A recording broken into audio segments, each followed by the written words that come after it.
Welcome to Forbidden Planet TV. I'm Andrew Sumner, and today I'm here with a legendary comic book industry figure. I kid you not. It is no one other than the former president and publisher of DC Comics, Mr. Paul Levitz. How are you today, Paul?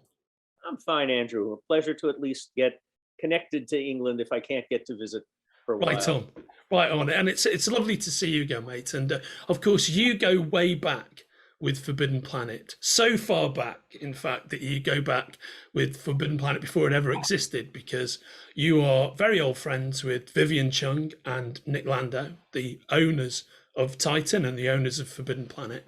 And I seem to recall you and Nick were first interacting with each other in the 60s, I think.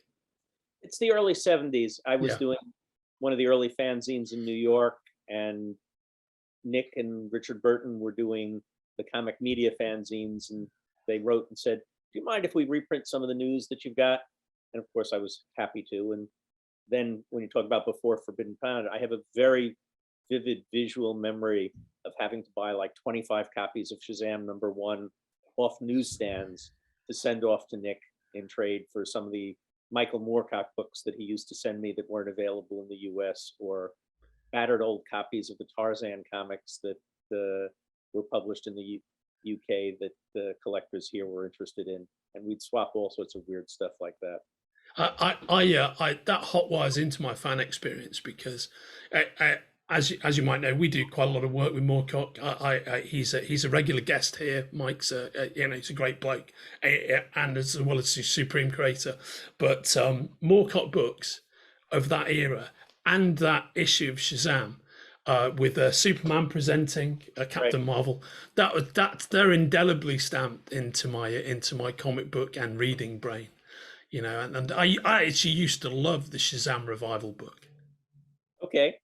Was it was a very noble idea, and there was a lot of challenge between Beck's vision of what he thought the character ought to be and what Julie Schwartz thought a modern revival ought to be. So it was kind of watching these two golden age pioneers in many ways arguing with each other by letter. I think I still have one of Julie's old files of the letters back and forth between him and Beck arguing about some of it.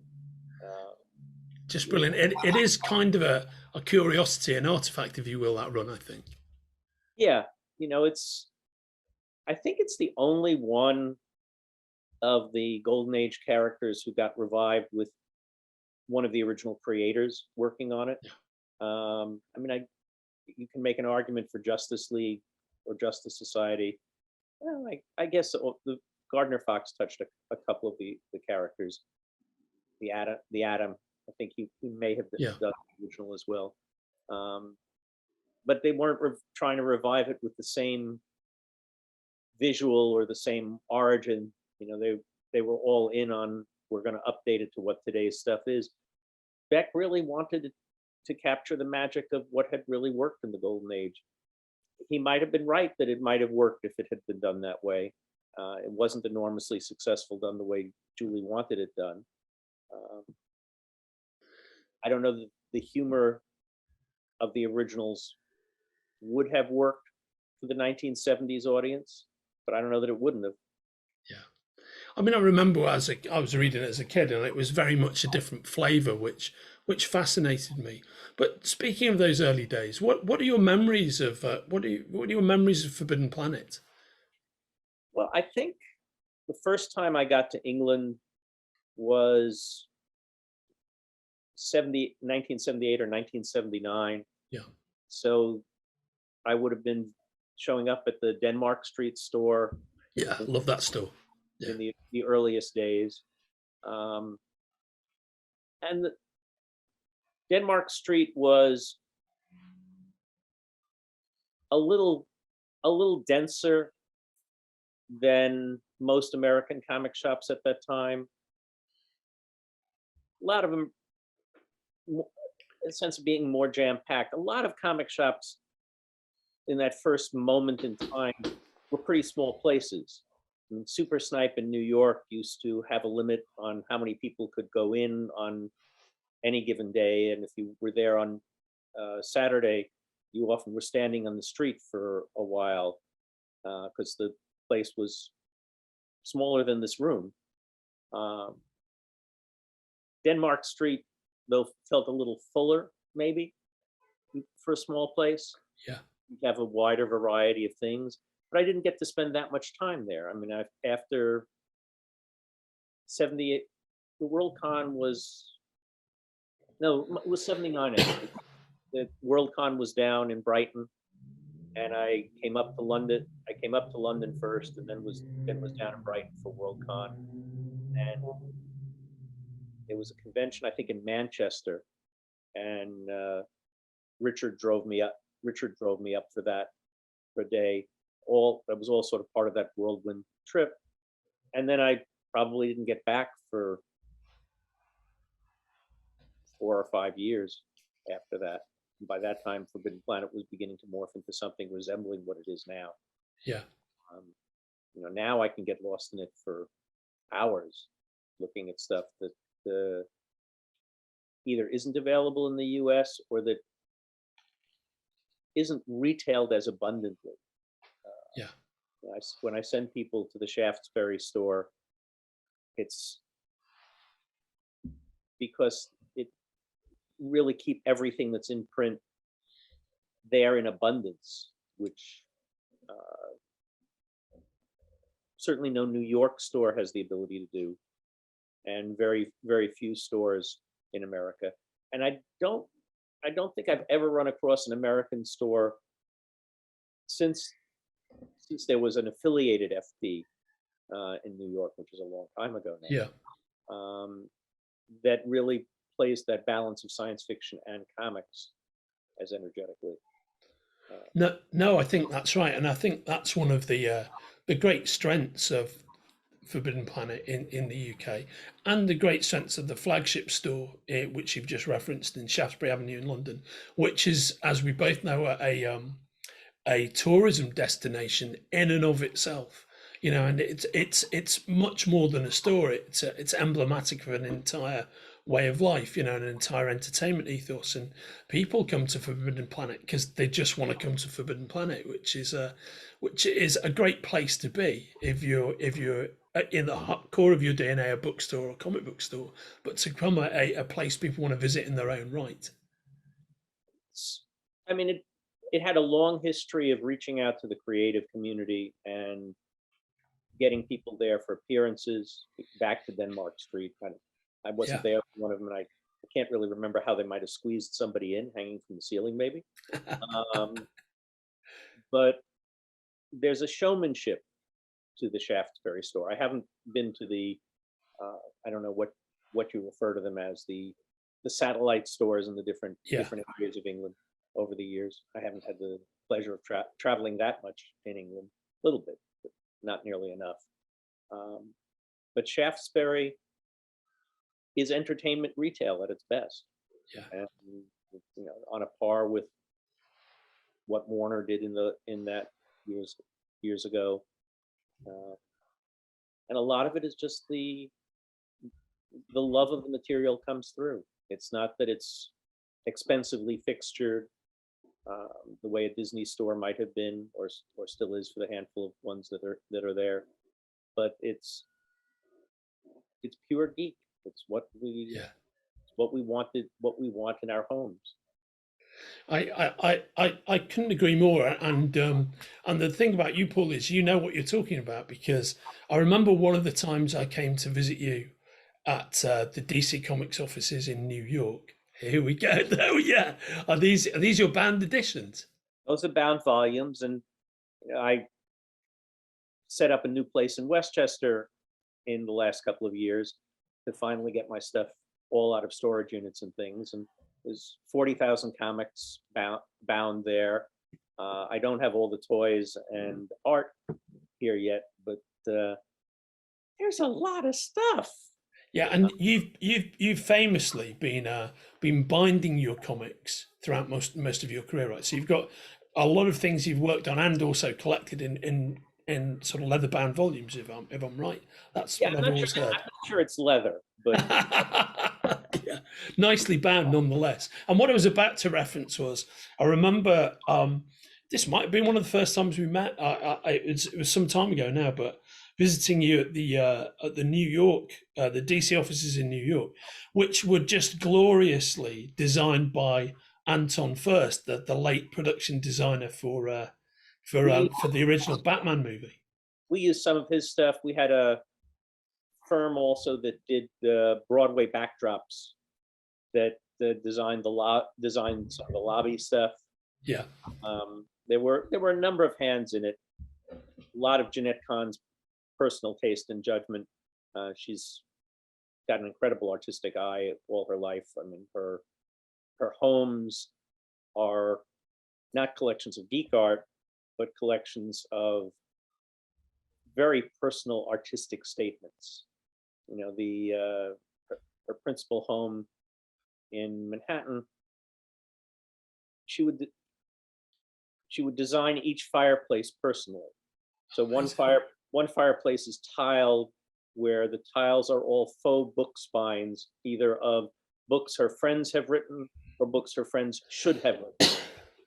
And another one is a version of the old Maigret painting of the steam engine coming out at you. And she found a toy steam engine of the right size and figured out how to put, I think it was a coffee maker inside, so the steam engine puff out smoke as it's coming out of the fireplace at you.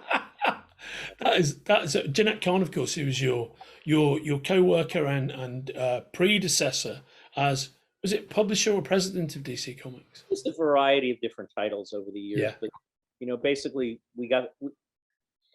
she was one of my mentors. We got to work together for about 25 years. She came in originally as publisher. She did a stretch under the title of president and publisher, then president and editor-in-chief. We used different titles depending on where we were concentrating our efforts at the time. But she certainly encouraged me. She brought my career along and, you know, gave me the independence. And for many years, we basically functioned as partners in crime because we had different things we were interested in doing. She was great at dealing with the movies and TV stuff creatively, great at some high-end project management. I really was very comfortable. Nuts and bolts. Let me keep things running today. Let me make sure we're making the right amount of money. Let me keep the wonderful, crazy people we have under the roof all functioning. Which of course you guys did an amazing job of. You're famous for revitalizing DC during your joint tenure. But I guess talking about, you know, the London store and the whole London comic scene, the whole UK comic scene, one of the key things you were involved with, of course, is bringing in that influx of British comic creators, I guess, in the post-2000 AD boom, kind of in the mid-80s, I would say, early 80s maybe. Well, I mean, the dynamic goes back to that trip I was talking about in part.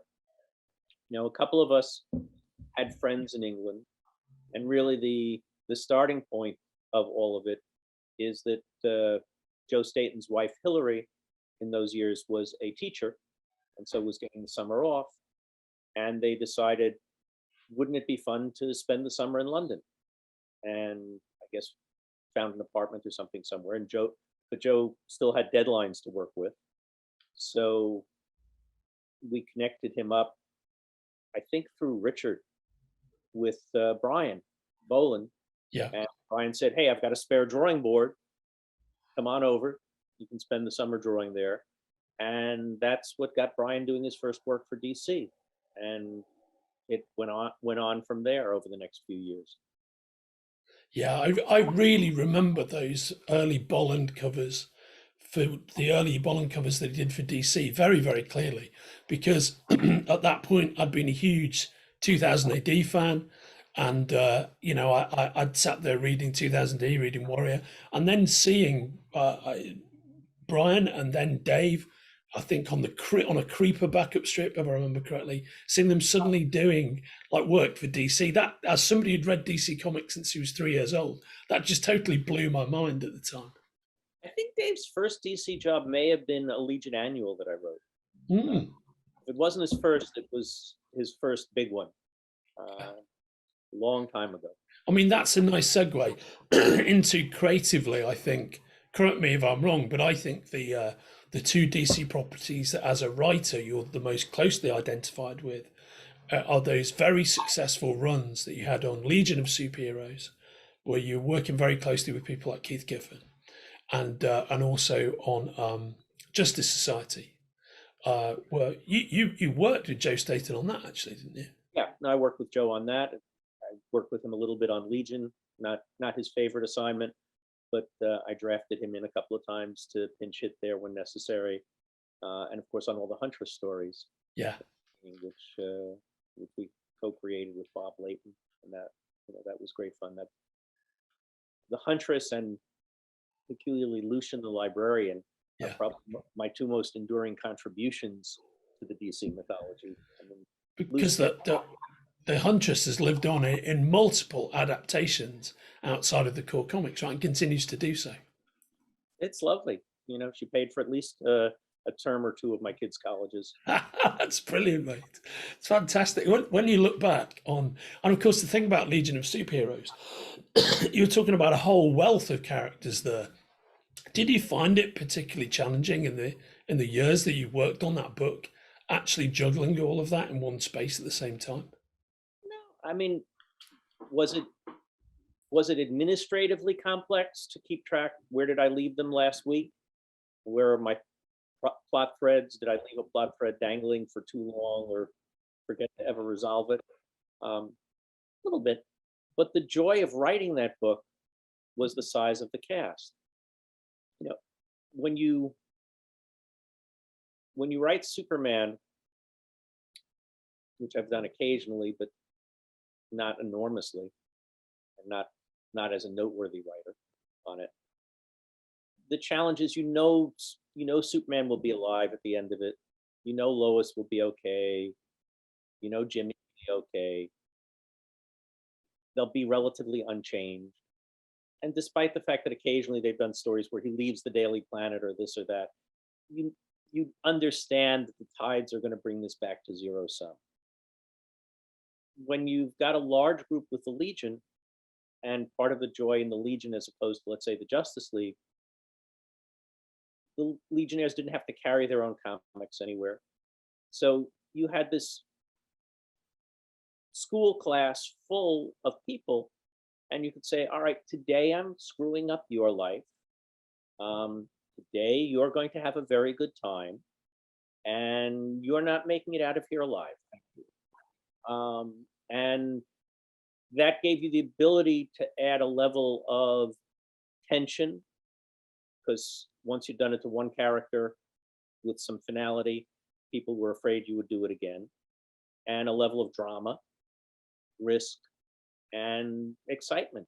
Who's going to get married? Who's going to have an affair? Who's going to get wounded? What's going to happen to these people? Yeah. Paul, you also, in the course of creating these great books, you also brought in a number of key artists into DC. I mean, we just mentioned Keith Giffen. He's an amazingly unique talent. But correct me if I'm wrong, I think it was under your tenure that George Perez was first brought into DC. John Byrne was first brought into DC. Wikipedia tends to list a lot of stuff like that is debatable at the very kindest. First of all, nobody usually has very singular credit for these things. Yeah, of course. So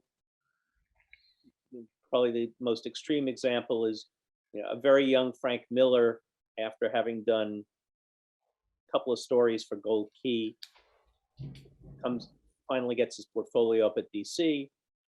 Vinnie Coletta is the art director that week. Vinnie looks at it, says, "Yeah, you got something there, kid." Neil had probably recommended him and sent him up, because Neil really had done a lot to teach Frank one-on-one. And Vinnie says, "Okay, who's got a script that needs to be drawn?" And I was editing Weird War Tales at the time. I had a stack of pretty generic scripts sitting there. So Frank Miller's first DC job is a 2-page Weird War story that thankfully has never been reprinted. And Frank keeps sending thank you notes for From mankind. Do I deserve the credit for discovering Frank Miller? God, no. On the list of people who had any influence on his career, I probably come in, about number 27. Um, but I touched him in some fashion, and that's really, in some one way or another, been the case with almost all of the artists you're talking about. Yeah. You connect with a person at some point or another.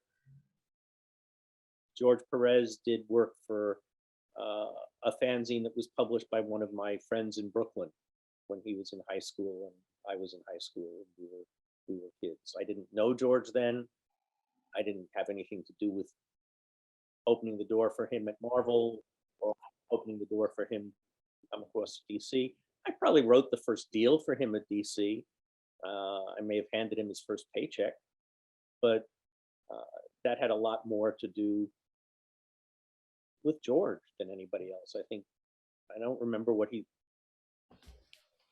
was he doing Teen Titans first? Yeah, I think he came over to do Teen Titans, and then when Gillen sadly suddenly dropped dead, George was kind of the first person on the phone of sort of, I'll kill anyone else if they get to draw Justice League.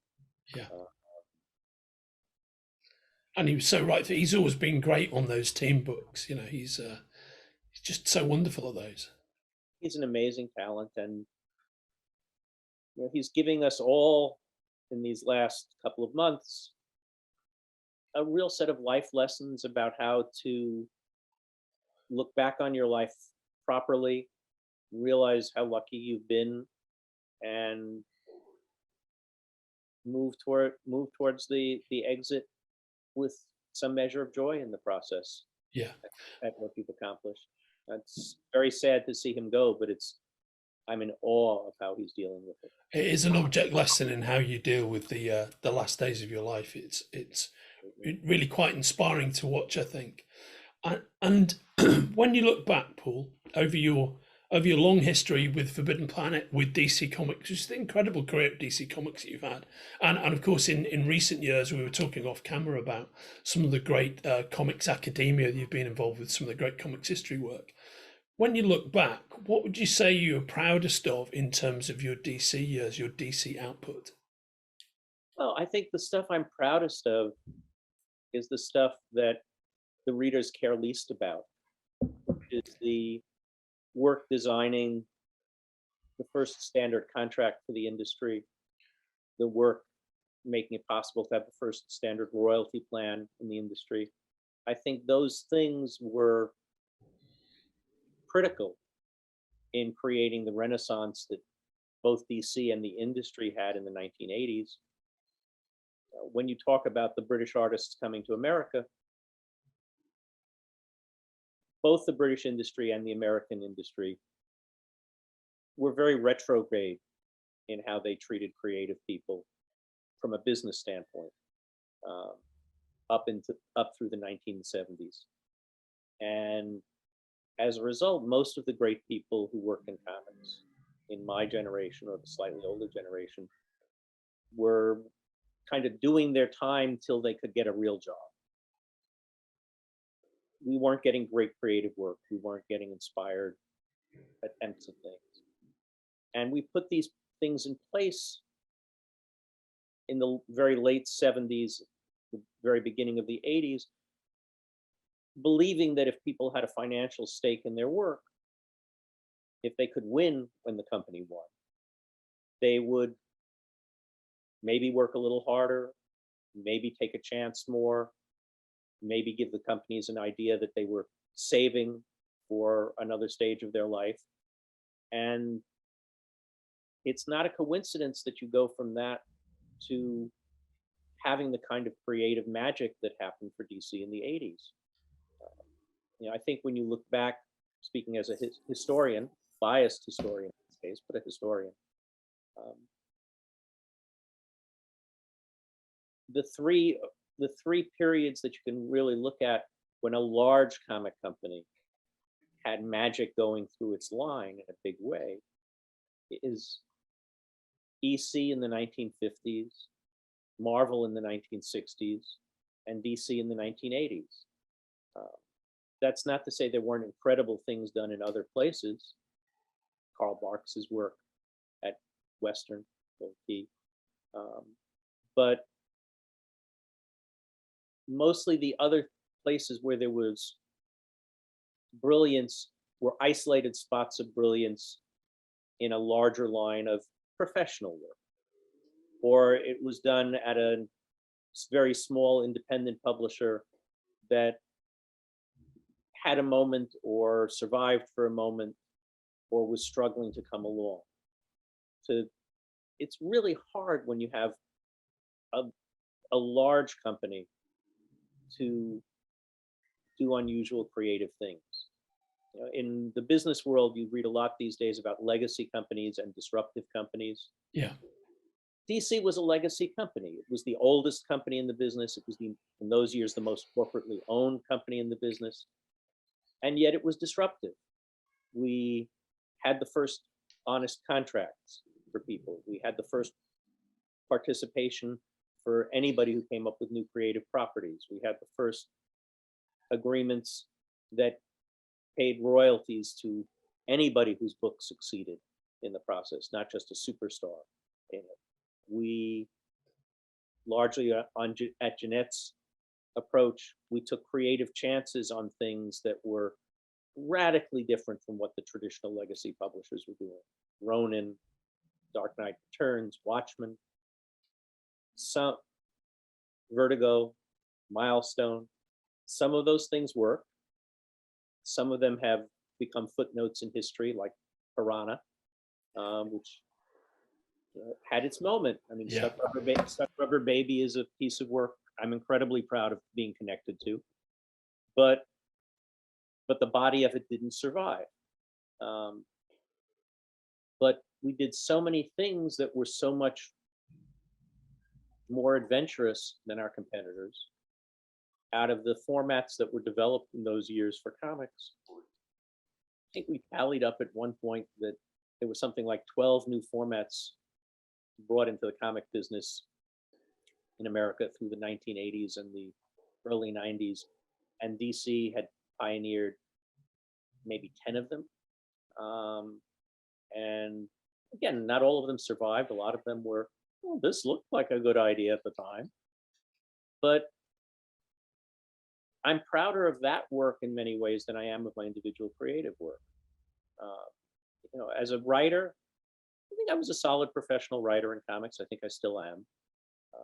The Legion work endures, and I'm thrilled to pieces that it still shows up on best of lists for the Great Darkness saga now, 40 years after I wrote it, that anybody, I would never believe anybody would still be reading it 40 years later, much less that it could still place on a list like that. But I wasn't Alan Moore. I wasn't Neil Gaiman. I wasn't Denny O'Neil. My work didn't change the medium.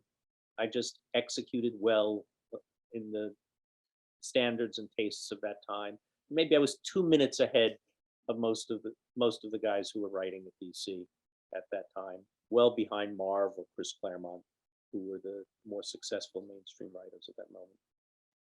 But on the business side, which is not as heralded, and shouldn't be as heralded, right? That's the people behind the curtain making the squirrel turn around in the engine. But in the business side, I think I made some unique contributions to the field.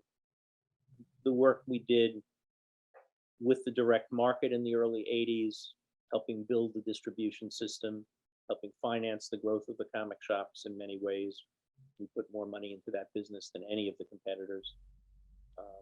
The work establishing the graphic novel in America. It's not that doing it as trade paperbacks was a unique invention in the history of mankind, but we were there at the right time with the right things, with Dark Knight and Watchmen in those formats. And between those and Mouse, that's what really cracked the mass market for the graphic novel. And then the work with Sandman, with Neil, really is what established basically the model everybody's been following ever since, the serial publication in the trade paperback format. I'm not claiming ownership of any of that, but I was playing what I think is an important role in it, and that has a greater reach. One of the trades you make in the course of your professional career, I think, is that you can concentrate on what you yourself do, or you can lead a group of people. And when you're in a leadership role, your personal contribution is diluted in any individual thing. But if you put together the right group of people and you lead them in the right direction, you can make a much larger contribution. And I had the good luck that I got to be at the front table in the industry for 3 decades, maybe a little more than 3 decades, depending on when you want to measure it. And I think I made more of a difference there than I ever made as a writer. I think I think that's a brilliant self-assessment, and I do agree with you. I think as you know, I've spent 30 years as a publisher and in working for some very different companies in very different leadership setups. And the thing that's important about creative activity, particularly within that corporate publishing space, is that in order for true talent to flourish, it has to be supported by management and promoted by management and run by people who genuinely believe in what they're doing, which, as you and I both know, in the corporate world is not always the case. Often it's people managing their own careers and that's their primary focus. But I've always believed, looking upon your work, that you were motivated by trying to make a difference in the industry, which you really did do. And when you look back on it, it must be with a sense of tremendous pride. I think I think there are very few people who are actually able to make the difference that you were able to make to the company structure and the publishing structure, Paul. I mean, some of that is the accident of the moment that I sat down there. A lot of it is the accident that the parent company didn't particularly think DC was an important asset, so they didn't mind a 24-year-old kid becoming basically the chief operating officer of the company. Makes no sense whatsoever. I would never have the courage to put somebody as unqualified as I was in that position of responsibility. But I'm proud of what I did. And the majority of what I spend my time doing these days is teaching. I just got okayed to teach a business school course in new venture management in arts and entertainment. Wonderful. So I'm looking forward to thinking back both over how I had the courage to start a fanzine with Paul Kupperberg when I was 14, and going on to manage creative businesses. Because I agree with you completely. It's not that you can't put a professionally trained business person in to manage a creative company, but they have to come in with a curiosity about what that environment is. They have to be willing to fall in love with what the material is. And they have to be willing to respect the fact that it is a highly subjective business. The years I was at Warner, there were many of us, certainly Jeanette, me, Joe Orlando, Dick Giordano at DC, but also peers in the other businesses who knew their business remarkably well. And you have to. And even if you're a good creative person, when you're working in another field, if you don't know that field well, you can't do it. I'll tell a story on myself. So we're working on Batman Begins, and the creative executive at Warner who was responsible for the project, a guy named Greg Silverman, who's gone on to do many good things in the movie business, but was a young guy at the time, is bringing me up to date on the latest developments on the project. I'm Chris Nolan's liaison with DC, and he's saying, So Paul, we got Gary Oldman to play Commissioner Gordon. Isn't that great? I said, terrific. What's he been in? And Greg looks at me, he won an Oscar, Paul. I said, I'm not doubting that he's good. I just, I'm not a movie guy. I don't watch a lot of them. I don't know what he's been in. I want to see something that he's been in. I couldn't do the things on the movie side. Could I work with Chris effectively? Sure. About the story, about the character of Batman. But I'm not a movie guy. You can't have me be a movie guy. Put me in a comic book company. The 40,000 comic books that are more or less in my head have a use. They make a difference. And when you parachute somebody in who doesn't have that background, you're taking the chance of whether or not they're going to fall in love with it enough to dive deeply. And they can, and sometimes they have in the history of the field.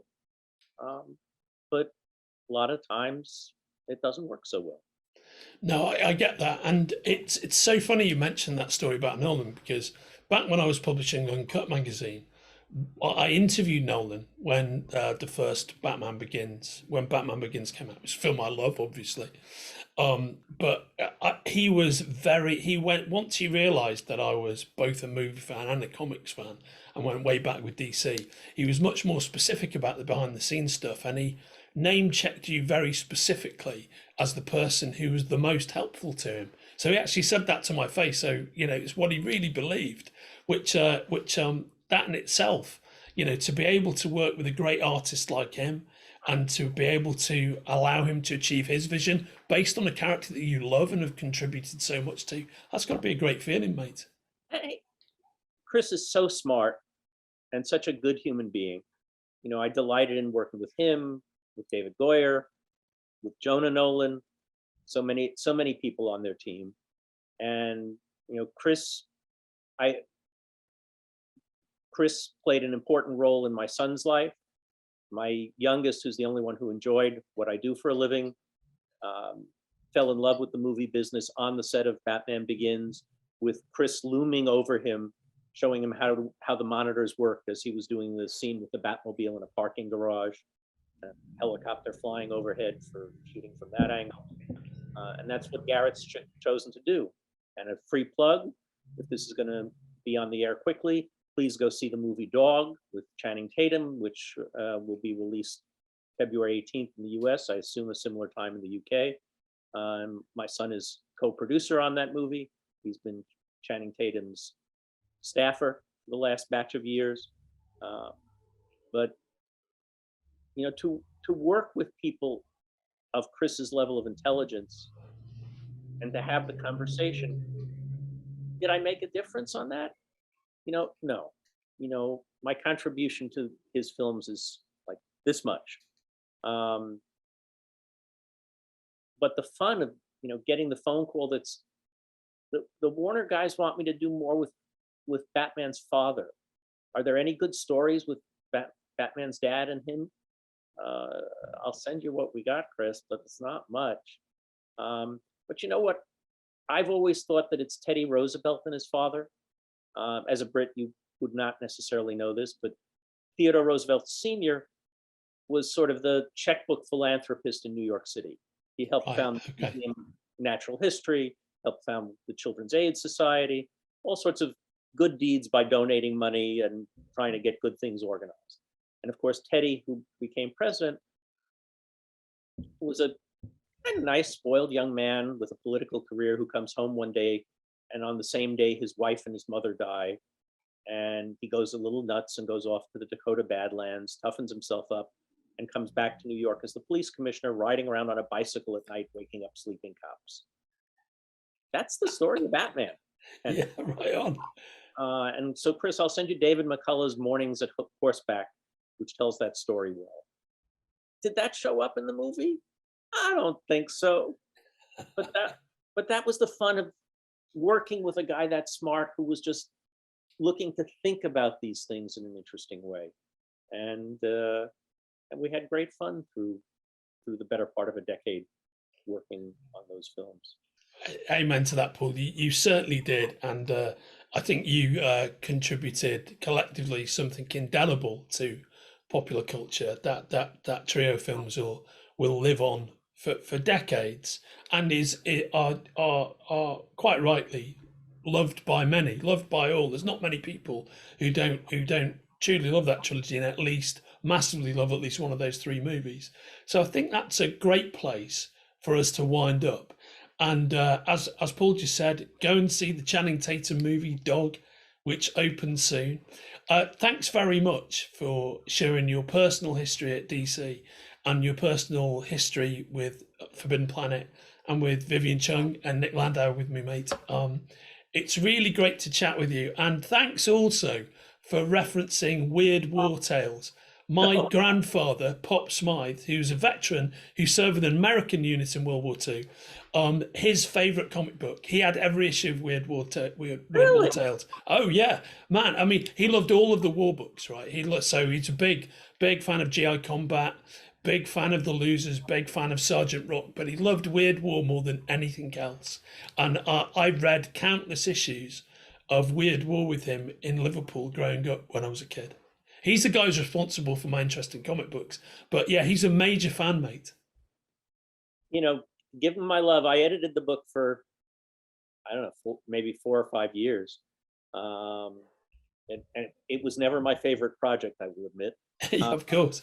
But I got to work with some wonderfully talented people on it. George Evans drawing airplanes. You don't get a better day than that. Right on. Yeah, right on. No, it's really great stuff. Thank you for having me. And I'll see you at Forbidden Planet when we're allowed to travel again and I can get my butt back to England. I'm overdue. I'll look forward to that day, Paul. You take care of yourself, mate. All the best. Bye-bye.